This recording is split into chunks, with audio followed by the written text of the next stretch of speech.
একটা খবর দেখেন, লিবিয়া থেকে দেশে ফিরলেন আরও 176 বাংলাদেশি।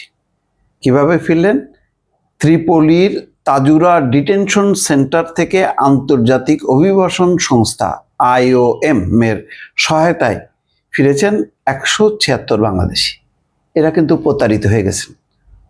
এদেরকে বলা হয়েছে যে তোমাদেরকে ইউরোপ পাঠাবো, এবং এই পাঠানোর কথা বলে 176 জনকে দেখেন তাদের কাছ থেকে কত টাকা নেওয়া হয়েছে।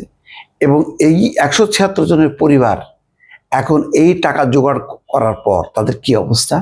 তারা যে কোনোভাবেই না সংগ্রহ করছে, দিচ্ছে, প্রতারিত হয়েছে, যাইতেও পারেনি, ফিরছে। কিন্তু প্রত্যেকের পিছনে এক একটা পরিবার কি পরিমাণ তার টাকা গেছে, কি পরিমাণ ঋণগ্রস্ত হয়েছে, কি পরিমাণ তারা সম্পদ হারাইছে, অপূরণীয় ক্ষতি। কথা হলো, এই যে লিবিয়াতে গেল কিভাবে? লিবিয়া তো একটা বিদ্রোহ নিয়ন্ত্রিত একটা দেশ, এটা কোনো সেন্ট্রাল গভর্নমেন্ট নেই, বিভিন্ন অঞ্চল বিদ্রোহীরা নিয়ন্ত্রণ করে।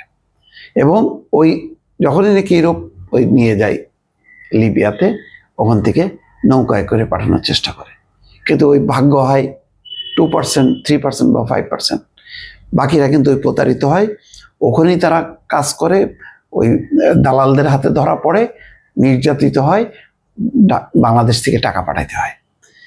এই জিনিসটা আর ঠেকানো গেল না। দুঃখজনক হচ্ছে, এটা চলছেই অব্যাহতভাবে, হয়তো আরো অনেক কাল চলতে থাকবে এবং নির্মম কিছু কাহিনী আমরা দেখতে থাকবো।